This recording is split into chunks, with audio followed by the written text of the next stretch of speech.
aksi nyata, diseminasi, menyebarkan pemahaman dan penerapan budaya positif. Terima kasih.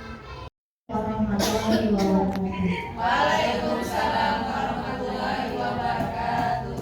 Yang terhormat Ibu Pastoral SDN Galang Kidul, Ibu Surya SPD, SDMM, serta Dewan Guru ya SDN Galang Kidul yang saya hormati. Pertama, saya ucapkan terima kasih atas kehadirannya karena telah bersedia menghadiri kegiatan saya dalam aksi nyata destinasi menyebarkan pemahaman dan penerapan budaya positif. Baiklah para Bapak Ibu sekalian semuanya, untuk mempersingkat waktu saya akan memaparkan hasil modul yang kami dapatkan dalam pendidikan guru penggerak di Kabupaten Marinir, di mana dalam pemaparan aksi nyata yang saya buat ini saya terapkan tentang budaya positif. Budaya positif itu merupakan perwujudan dari nilai-nilai atau keyakinan universal yang diterapkan sekolah. Saya ingin menyampaikan kepada Bapak Ibu semua bahwa budaya positif sekolah kita ini perlu diadakan. Kenapa? Untuk menggali atau merubah karakter-karakter pada peserta didik kita sehingga dia memiliki nilai-nilai kebajikan dalam kepribadiannya. Budaya positif yang dapat mendorong murid untuk mampu berpikir, bertindak sehingga murid mampu mandiri dan bertanggung jawab. Di sini dikatakan berpikir dia mempunyai kreatif dalam kegiatan-kegiatan dalam pembelajarannya dan bertindak dalam setiap tingkah laku dan perbuatan yang dia lakukan. Next.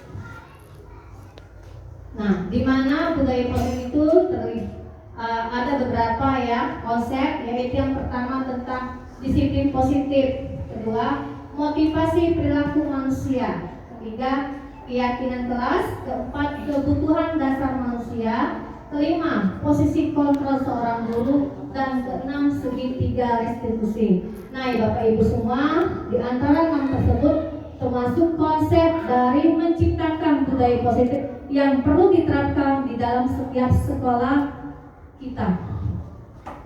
Next. Yang pertama pembahasan tentang disiplin positif, di mana Ibu sudah mengetahui ya apakah itu disiplin positif. Mungkin secara tidak langsung Ibu Bapak sudah menerapkannya kepada siswanya, tetapi mungkin kurang menyadari atau tidak menyadari bahwa kita telah melakukan budaya positif dalam kegiatan pembelajaran atau mendidik anak didik kita di dalam kelas masing-masing. Nah, di sini disiplin positif dikatakan adalah pembiasaan hal yang baik, mencakup sikap atau perilaku maupun tutur kata oleh warga sekolah, terutama pada murid agar dapat berkembang menjadi pribadi yang kritis, mandiri dan bertanggung jawab. Nah, di sini dikatakan dan sudah dikatakan kritis, mandiri, bertanggung jawab itu sangat berhubungan ya satu sama lain. Karena apa? Dengan adanya disiplin positif, kritis, mandiri, anak itu dapat menciptakan karakter-karakter yang mempunyai jiwa kepimpinan, jiwa pemimpin pembelajaran di dalam kelasnya. Nah, tujuan dari penerapan disiplin positif itu adalah agar terbentuk murid yang berkarakter, disiplin, santun, jujur, peduli dan bertanggung jawab, dan merupakan pembelajar sepanjang hayat sesuai dengan kompetensi kelulusan yang diharapkan. Nah, dari tujuan penerapan disiplin positif itu berarti anak itu dituntut untuk mempunyai rasa kedisiplinan, sopan santun kepada guru, kepada siswa, maupun kepada teman-teman yang ada di lingkungan sekolahnya. Nah, di situ juga dia dituntut untuk merasakan adanya kepedulian terhadap sesama temannya, kepedulian terhadap lingkungannya, dan mempunyai rasa tanggung jawab terhadap dirinya sendiri. Nah, sehingga akan terbentuk suatu pembelajar yang diharapkan sesuai dengan kompetensi kelulusan yang diharapkan bagi sekolah tersebut. Next. Nah, pada disiplin positif yang kedua adalah motivasi perilaku manusia, yaitu pertama adalah hukuman. Itu tidak terencana atau tiba-tiba. Yang kedua yaitu murid tidak tahu apa-apa. Yang ketiga tuh bersifat arah dan berupa hukuman atau berupa fisik. Nah ibu-ibu, dari motivasi perilaku manusia itu ada terbentuk 3 macam ya. Yang pertama saya sudah jelaskan tentang hukuman. Nah, di mana hukuman itu kadang-kadang kalau kita tidak menyadari bahwa itu bisa merusak ya Bu ya mental anak. Tapi ya namanya anak, kita sebagai guru kadang-kadang betul sedang emosi, tidak secara langsung maupun langsung, tapi itu bakal akan merusak mental pada anak. Karena itu kita akan membahas tentang apa itu perbedaan antara hukuman, konsekuensi, dan penerapan dalam restitusi.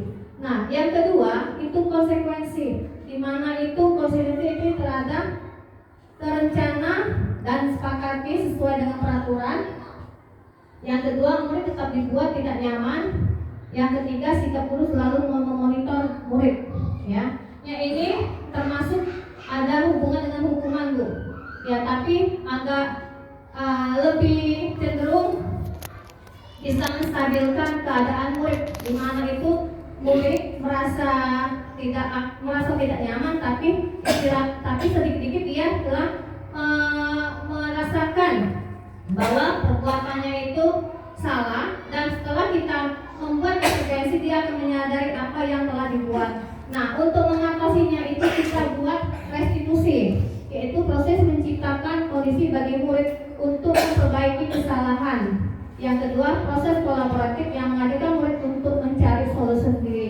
Nah, dari ketiga ini Bu, yang harus ditanamkan kepada siswa adalah proses restitusi, di mana proses ini membuat kita bukan mencari masalah kepada anak, tetapi kita menciptakan kondisi seorang anak untuk memperbaiki setiap kesalahannya. Ya, berarti kita jangan memberikan hukuman kepada anak jika anak itu berbuat salah. Kita menanyakan dulu kesalahannya apa, kenapa dia bertindak seperti itu, bagaimana dia melakukan itu. Pasti dia tuh mempunyai hal-hal tertentu sehingga dia bisa melakukan hal seperti itu. Kita sebagai guru itu mengantisipasinya supaya anak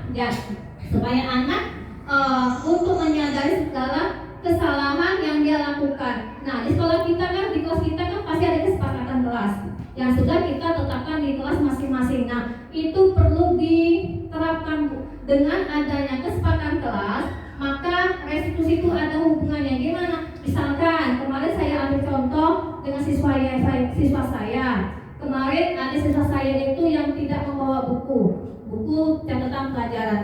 Nah, saya panggil Bu, Zahra, kenapa kamu tidak membawa buku? Ini Bu, buku saya ketinggalan, kata itu. Kenapa kamu bisa ketinggalan? Saya lupa. Kamu tahu nggak perbuatan kamu tuh sudah ada melanggar kesepakatan kelas? Ada Bu, kamu melanggar, tapi saya itu tidak bertanggung jawab. Nah, gimana keselanjutannya supaya kamu bertanggung jawab? Saya akan memeriksa Bu sebelum saya pergi sekolah. Oh, berarti kamu menyadari apa yang kamu lakukan. Gimana selanjutnya kamu akan mengingat kembali bertanggung jawab atas kelanjutannya? Saya akan mengantisipasi Bu. Saya akan berbuat saya akan memeriksa kembali sebelum saya pergi sekolah untuk memeriksa buku saya supaya perbuatan saya tidak akan terulangi lagi. Kapan itu akan dimulai? Besok Bu, saya akan mulai kembali. Nah, seperti itu Bu. Kita jangan memponis anak melakukan kesalahan, tapi kita mengidentifikasi setiap kesalahan. Setelah itu kita menanyakan kenapa dia lakukan hal itu. Kemudian kita mencari solusi gimana dia bertanggung jawab atas perbuatannya, dan kita membuat anak itu merasa merasa mau melakukan hal-hal yang terbaik untuk di kemudian hari. Next. Yang ketiga yaitu keyakinan kelas. Keyakinan kelas ini ibu-ibu sama tidak dengan kesepakatan kelas?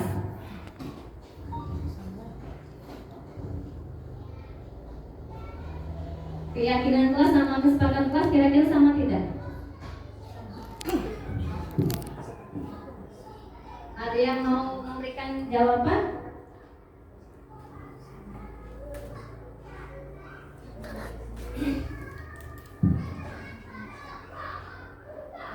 Keyakinan kelas itu merupakan kesepakatan kelas. Berarti kesepakatan dengan keyakinan kelas itu sama, karena keyakinan itu kita yakini bersama antara guru dan murid, sama dengan kesepakatan kelas. Kesepakatan kelas juga harus kita sepakati antara guru dan murid.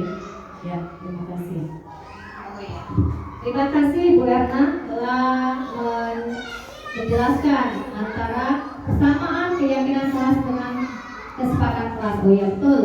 Antara keyakinan kelas dan kesepakatan adalah sama, Bu ya, cuman katanya saja berbeda. Nah, keyakinan kelas dan kesepakatan kelas itu adalah kesepakatan kelas yang diyakini bersama antara guru dan murid dengan harapan dapat meningkatkan kedisiplinan murid. Keyakinan kelas berupa pernyataan universal dibuat dalam bentuk positif yang bersifat abstrak. Keyakinan kelas misalnya tidak terlalu banyak sehingga mudah diingat dan dipahami. Semua warga kelas ikut berkontribusi dalam pembuatan keyakinan kelas dengan mengutarakan pendapatnya. Di sini ibu-ibu sudah membuatkan kesepakatan kelas ke kelasnya? Sudah. Nah, kesepakatan kelas itu yang buat siapa, Bu? Kalau di kelas itu siswa atau ibu gurunya? Siswanya buat sesuai yang ide pendapatnya masing-masing. Sudah itu kita sebagai guru ya menginput, menyepakati mana yang terbaik kesepakatan kelas kita buat untuk dalam kelas masing-masing. Nah, sebagai seorang guru kita perlu mengkaji kembali ya kesepakatan kelas yang positif yang diterapkan di dalam kelas kita. Kita jangan terlalu banyak, Bu, jangan sampai 12, itu nanti anak Bu akan susah mengingatnya. Paling tidak ada 3 atau sampai 7. Kenapa? Biar itu bisa diingat oleh siswa setiap dia melakukan suatu bukan melanggar, tidak mematuhi kesepakatan kelas, itu bisa kita menanyakan kesepakatan kelas yang kita sudah sepakati. Next.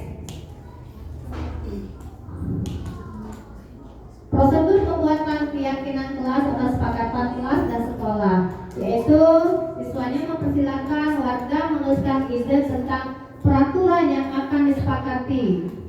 2. Mencatat semua masukan. Ganti kalimat negatif menjadi positif. Tinjau kembali curahan pendapat yang terkumpul dan terbentuk menjadi keyakinan kelas. Selanjutnya, tinjau ulang keyakinan kelas yang sudah tersusun menjadi beberapa bagian. Meninjau dan menyetujui dengan menandatanganinya. Terakhir, keyakinan kelas ditempel di dinding kelas. Nah, ibu-ibu semua mempersilakan warganya atau di sini kita kelas siswa ya, Bu, untuk menuliskan peraturan atau kesepakatan kelas yang sudah dia buat. Jadi setiap siswa itu mengutarakan idenya atau pendapatnya sesuai yang ada dalam pikiran. Kesepakatan nilai kebajikan apa yang dia buat untuk di kelasnya. Dan itu dia mencoba memberikan masukan kepada yang ide-ide yang dia berikan. Nah, ganti kalimat negatif, jangan ada kata-kata melarang, Bu.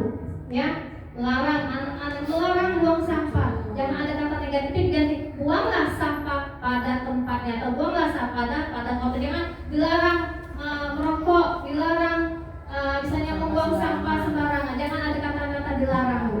Jadi kata-kata gantilah dengan kata-kata yang positif. Membuang sampah pada tempatnya. Bersihkan kelasmu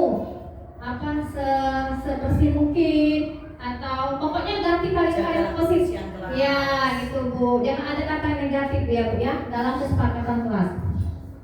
Nah, sudah itu tinjau kembali curahan pendapat terkumpul dan susun menjadi keyakinan kelas. Nah, ini sebagai seorang guru kita itu meninjau, jangan seluruhnya kita ambil, Bu. Kita telah dulu mana yang terbaik, mana yang sesuai dengan kondisi kelas kita. Yang kita bisa membaca kamu situasi kelas kita. Nah, kita pilih mana yang cocok sesuai dengan kepribadian siswa, keadaan kelas kita masing-masing. Yang selanjutnya, tinjau ulang keyakinan kelas yang sudah tersusun jadi beberapa bagian. Oke, tadi sudah ditinjau, sudah terkumpul, sudah direvisi. Kita tinjau ulang keyakinan kelas yang sudah dibuat, sudah tuh menyetujui. Kalau sudah terbuat, sudah terrevisi, sudah ditinjau, kita menyetujui atau membuat dulu. Membuat sudah tuh menandatanganinya.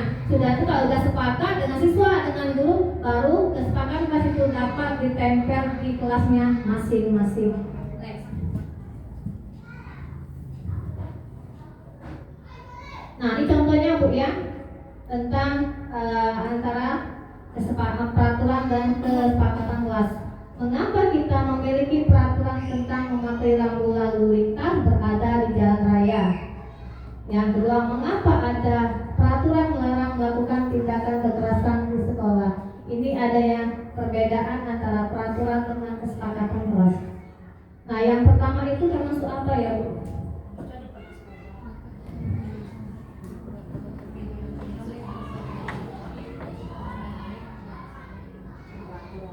Peraturan. Ya. Yang kedua?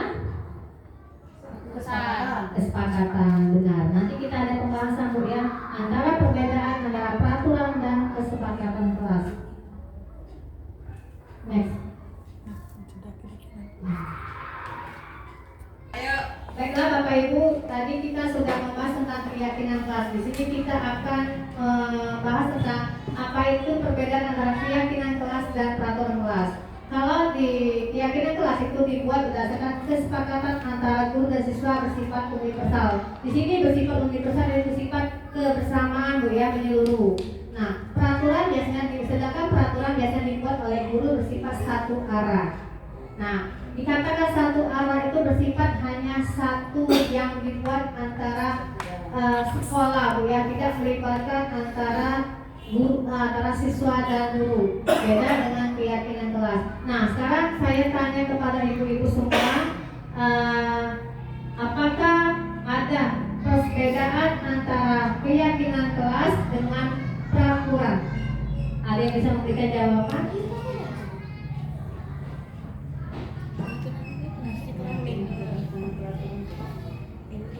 Ada yang bisa memberikan jawaban perbedaan antara keyakinan kelas dengan peraturan? Dan ada perbedaan, ada yang beda. Di mana letak bedanya Bu? Bedanya kalau keyakinan kan kesepakatan bersama.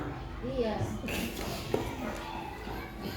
Kalau keyakinan kan dibuat bersama. Kalau peraturan ketentuan dari suatu instansi, jadi harus juga mau tidak mau harus patuhin satu arah. Nah, kalau keyakinan kan kompromi antara guru, murid, kesepakatan dulu. Kalau peraturan tanpa kesepakatan lagi, itu aturan yang harus dijalankan satu arah. Terima kasih Bu Guru, Ibu Nini, Bismillahirrahmanirrahim. Ada ngasih pendapat lain nggak selain Ibu Nini? Terima kasih. Silakan Bu Adisti. Terima kasih untuk IPK hanya menambahkan sedikit. Kalau menurut saya, keyakinan kelas itu merupakan keyakinan yang disepakati bersama antara guru dan siswa dalam satu kelas. Jadi, mengapa dia bersifat universal? Karena keyakinan itu dibuat secara menyeluruh, melihat kekurangan dan kelebihan kelas dari karakter siswa yang kita miliki. Kalau peraturan itu sudah dibuat. Jadi suka tidak suka kita harus melaksanakannya karena itu peraturan. Itu saja. Terima kasih. Baiklah, terima kasih atas penjelasannya kepada Ibu Adisti. Benar yang dikatakan Ibu Adisti dan Ibu Nini. Keyakinan kelas itu dibuat berdasarkan kesepakatan antara guru dan murid, di mana kesepakatan yang dibuat oleh siswanya, sedangkan guru hanya merevisi atau meninjau dari pernyataan nilai kebajikan positif yang dibuat oleh siswa. Sedangkan peraturan itu biasanya bersifat mengikat ya, mengikat dan harus suka atau tidak suka kita semuanya. Senang tidak senang harus kita patuhi. Untuk apa itu? Untuk menjaga hal-hal yang tidak diinginkan atau menjaga untuk menertibkan setiap suatu segala perbuatan atau tindakan yang telah kita lakukan. Oke, terima kasih atas jawabannya. Next. Nah, di antara kebutuhan positif itu ya ada kebutuhan dasar manusia. Apa itu kebutuhan dasar manusia? Yaitu sesuatu yang kita lakukan untuk mendapatkan apa yang kita inginkan dengan suatu tindakan dan memiliki tujuan sehingga semua kebutuhan dasar kita dapat terpenuhi dengan baik. Nah, Bu, di sini nanti kita akan bahas ada 5 kebutuhan dasar manusia. Semua itu harus dipenuhi. Kenapa harus kita penuhi? Karena kalau tidak terpenuhi salah satu kebutuhan dasar itu akan mengalami suatu emosi yang tidak terkontrol, ya, yang tidak bisa kita bukan tidak bisa tanggulangi, tapi tidak bisa terkendalikan dengan salah satu kebutuhan yang tidak terpenuhi yang ada di kebutuhan dasar manusia. Next. Nah, kebutuhan dasar manusia itu apa saja? Ada bertahan hidup, kasih sayang dan rasa diterima, penguasaan, kebebasan dan kesenangan. Di mana poin-poin itu dapat kita jabarkan, yaitu yang pertama itu bertahan hidup, yaitu tentang makanan, pakaian, tempat tinggal dan keamanan kesehatan. Seorang pendidik yaitu harus terpenuhi, Bu, antara makanan, pakaian, tempat tinggal, keamanan, kesehatan. Kenapa seorang pendidik peserta didik harus terpenuhi? Contohnya dalam sehari-hari, jika ada seorang siswa itu di rumahnya dia sebelum pergi sekolah dia tidak makan atau dia tidak dikasih uang jajan sama orang tuanya, apa yang akan terjadi di sekolah? Dia pasti akan terlihat emosinya akan muncul. Dia akan diam, dia akan sedih, dia akan merasa minder dari temannya. Nah, karena itu, jadi bertahan hidup tentang makanan itu harus terpenuhi, Bu, ya.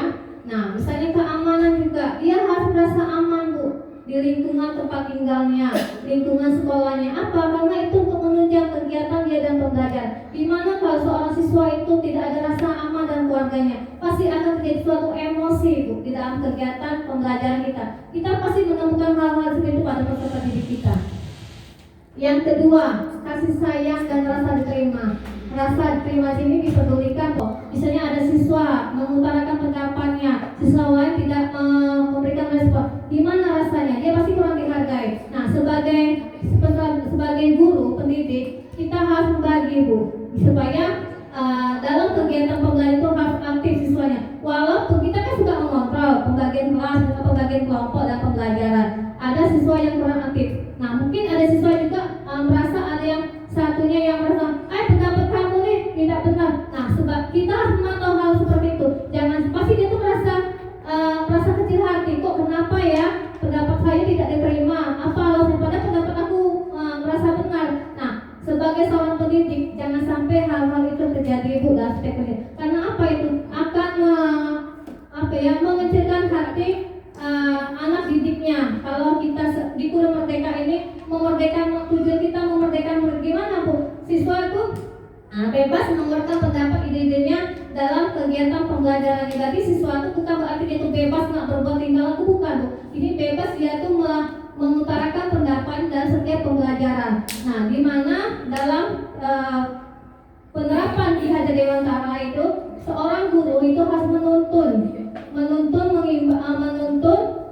memberikan motivasi kepada peserta didiknya seperti seekor tanaman. Jika di tanaman itu ditanam di tanah yang subur, diberikan pupuk dan perawatan, dia akan menghasilkan benih-benih yang baik. Sebaliknya, jika seorang didik itu ditanam dengan tanah yang tidak subur atau dengan pengajaran yang tidak baik, dia akan menghasilkan bibit yang kurang baik. Nah, yang ketiga itu penguasaan, yaitu tentang harga diri, keinginan untuk dianggap memimpin, berprestasi, diakui, didengar. Yang selanjutnya adalah kebebasan, yaitu mandiri, memiliki pilihan, mencoba hal-hal yang baru yang mampu mengendalikan arah dirinya. Di sini dia tuh dikatakan kebebasan, tadi itu dia tuh berani mencoba hal-hal yang baru yang memiliki nilai rasa tanggung jawabnya, Bu. Berarti tidak hanya hal-hal yang berupa negatif. Di sini contohnya kita bisa memberikan suatu eksperimen dalam percobaan IPA, ya, Bu. Misalnya kemarin saya kan mempraktekkan siswa saya tentang mengamati siklus pertumbuhan. Nah, saya sebelum saya memberikan instruksi, saya tuh memantau karena kita memberikan pertanyaan mantik. Nah, ini tanaman sudah kita apain ya, Bu? Ini kan sudah bawa potnya, ini kan sudah ini sudah bawa tanam. Ya kita percoba Bu, kita membuat hal-hal yang bisa membuat tanam ini biar cepat tumbuh. Gimana caranya? Nah, ya kita pertama sediakan pot Bu. Nah, ada anak sebelum saya memberikan materi, tapi dia tuh udah apa ya, menciptakan hal-hal yang bisa membuat kita tuh, oh iya anak ini berarti paham. Padahal kita belum memberikan pembelajaran. Nah, setelah itu Bu, kita sediakan medianya, memberikan tanahnya, sudah tuh memberikan pupuknya, dan tuh memberikan bibit yang kita tanam. Sudah tuh kita amati Bu untuk beberapa hari kemudian. Oh berarti anak ini sudah paham, bisa menciptakan hal yang baru, mencoba hal yang baru. Padahal saya tuh belum memberikan, berarti anak tuh sudah paham apa yang saya instruksikan, hal-hal yang pembelajaran hari ini saya berikan. Kemudian itu berani mencoba mengutarakan apa yang saya berikan. Padahal sebenarnya saya belum berikan materi, tapi hari ini saya coba. Nah, hari ini kita mencoba mempraktekkan siklus tanaman ya. Tapi sebelumnya itu coba siapa yang memberanikan mencoba hal-hal apa yang kita dapat lakukan pada percobaan ini. Ada salah satu siswa saya yang mengatakan seperti itu. Nah, itulah yang dikatakan mencoba hal-hal yang baru yang bisa mengendalikan dirinya ya. Yang ketiga itu kesenangan, bermain, humor atau antusias tawa. Di sini dia tuh merasakan kebahagiaan baik itu di rumah maupun di sekolah. Next.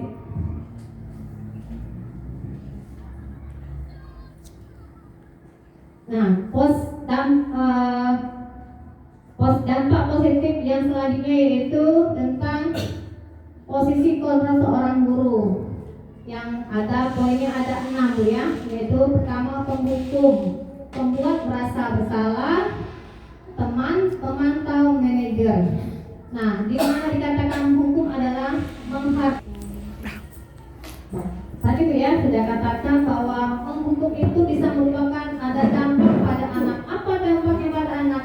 Anak menjadi pendendam, tidak menyukai guru atau maaf tertentu. Berarti kalau kita sampai membentak anak dengan, oh kamu tuh anak yang bodoh, oh kamu anak yang pintar, besok kamu jangan seperti ini lagi. Dia tuh masih mengecilkan hatinya, itu kita nanti timbul rasa dendam kepada gurunya. Nah, untuk hal-hal seperti itu bisa kita dengan membuatkan rasa dengan kata-kata yang lembut tuh ya, dengan kata, oh nak berarti kamu ini stop, kamu jangan diulangi lagi kalau perbuatan kamu ini salah. Bisa nggak kamu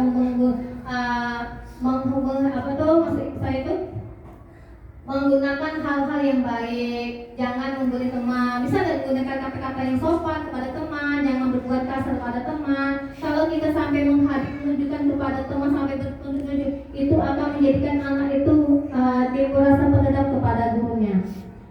Yang kedua adalah pembuat merasa bersalah, yaitu dengan suara lembut namun menyalahkan siswa. Guru menyatakan kesalahan pada siswa, guru menderita. Nah, apa akibatnya? Dampak pada siswa itu membuat siswa merasa bersalah, rendah diri dan menarik. Di sini pernah tidak Ibu mengalami hal seperti itu? Kayaknya tidak ada ya Bu ya. Alhamdulillah di sekolah SD 3 lagi tidak akan terjadi adalah rasa membuat merasa bersalah kepada siswanya. Bagus Bu.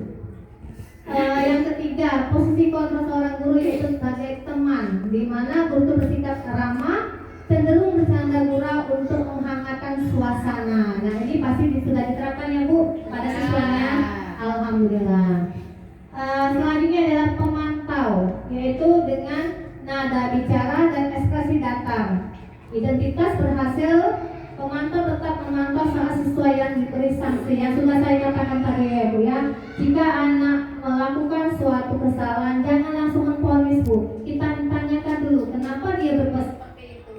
Pasti dia punya alasan, ya. Setelah itu dia kenapa kamu tahu tidak kalau perbuatan kamu ini ada nggak dalam kesepakatan kelas? Tidak ada Bu. Apa kesepakatan kelas ini sudah kita buat? Nanti siswa menyebutkan, nah kalau seperti ini ibu tidak akan memarahi kalian, tapi ibu akan mencari solusi, ya, supaya kamu menjadi anak yang baik. Apa kelanjutannya kamu untuk berubah diri kamu? Ya Bu, saya akan bertanggung jawab, saya akan berubah diri saya sesuai perkataan kelas kita. Nah itu Bu ya sebagai pemantau. Nah sebagai manajer yaitu suara netral tercipta, identitas positif, berhasil mengajukan pertanyaan, bermakna, membantu siswa memecahkan masalah. Nah sama ya Bu ya, hampir sama dengan pemantau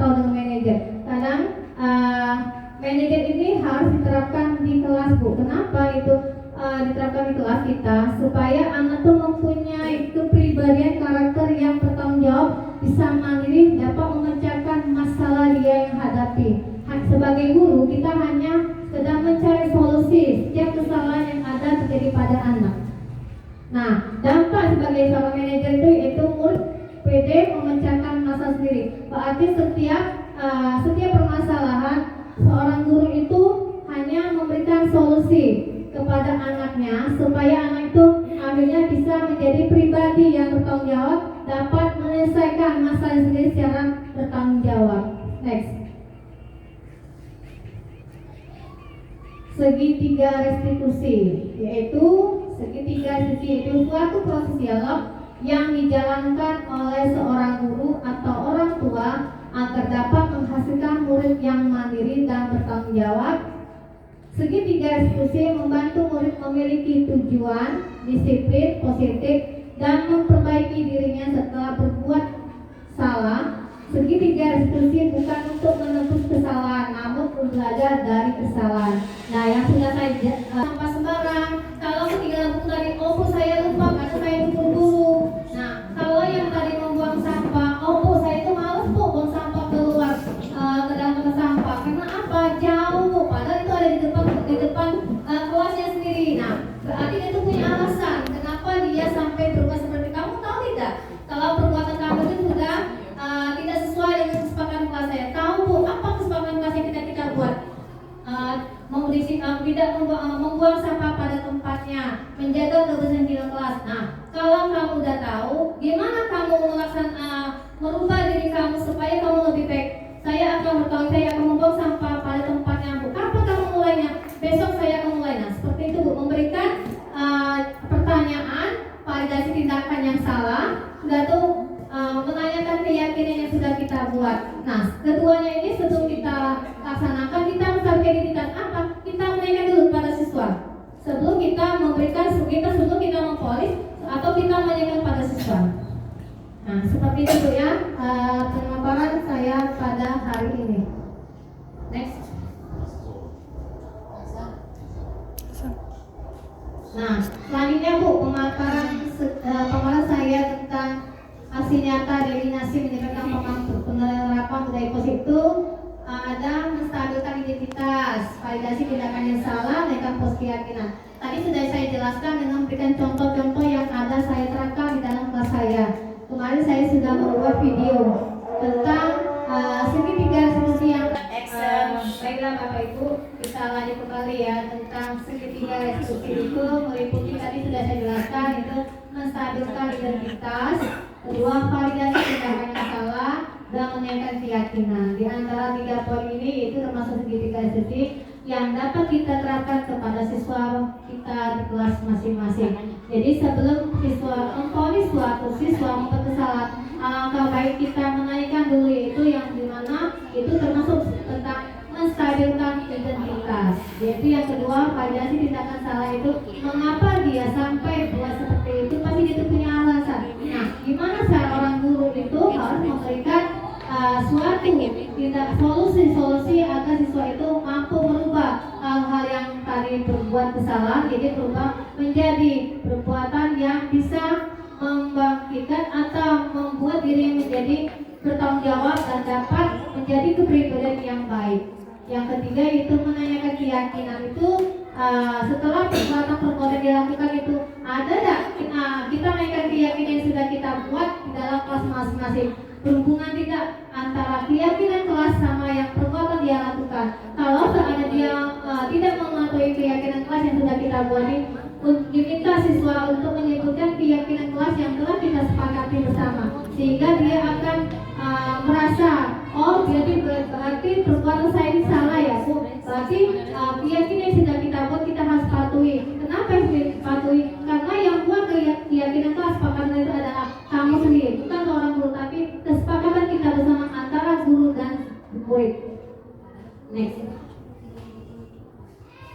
Nah Ibu, sekian pemaparan yang saya paparkan pada hari tentang aksi nyata destinasi menyebarkan pemahaman dan penerapan budaya positif di SD Negeri 3 Langkidul, dan saya ucapkan terima kasih. Saya tutup dengan wabillahi taufiq wal hidayah. Wassalamualaikum warahmatullahi wabarakatuh. Waalaikumsalam.